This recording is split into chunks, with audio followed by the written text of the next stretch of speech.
And that's what I find it can be really helpful with AI is giving it the correct prompts to help you come up with, good content for your homepage, for your about page, stuff like that.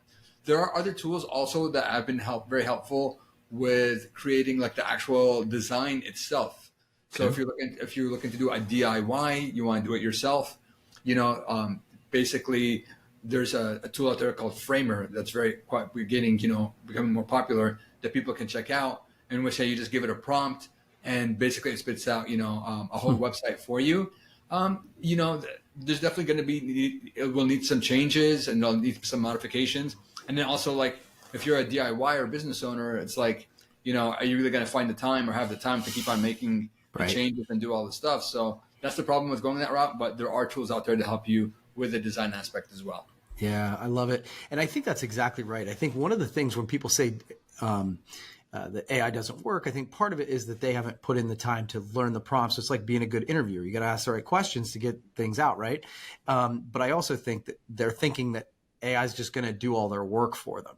And it's like, well, use it for ideation, use it for, and then, put the human touch on it. I think that's where I see people really doing well.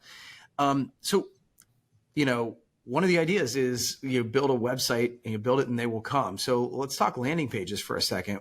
When designing a landing page, what are some of the key elements that you believe are essential for driving high conversion rates?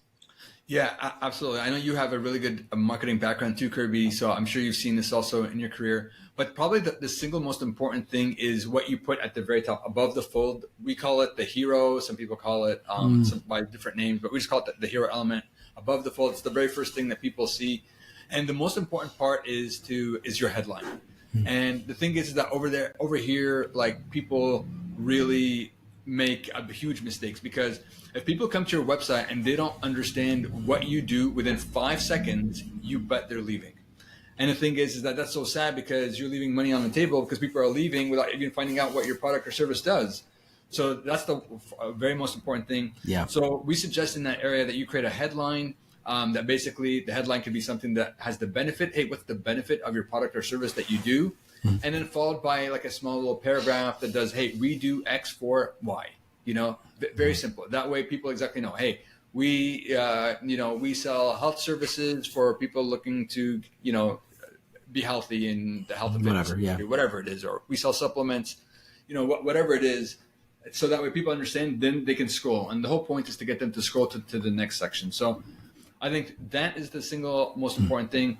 And then the other item too that I would say is to also talk about the problem that you solve for your ideal client. Should come the very next thing. Yeah, love that. And the reason for that is because really people love to be understood, and they first want to be understood before they will understand you. So if you can identify with them and show them that, hey, I get you, and you're entering into that conversation that's already going on in their minds, then they're like, hey, I like this person. I like Kirby. I like Kirby's website. He gets me. And then they're more likely to scroll down the page and go further and investigate. That's great. That's a great advice for landing pages, but great advice just in marketing in general, right? Like it really is. Like Donald Miller says, if you confuse, you lose, right? And I think there's so much truth to that. So that's great, Peter. Okay, final question for you. So we're evolving, and it's like the pace of change will never be as slow as it is right now. It's just getting faster and faster, right?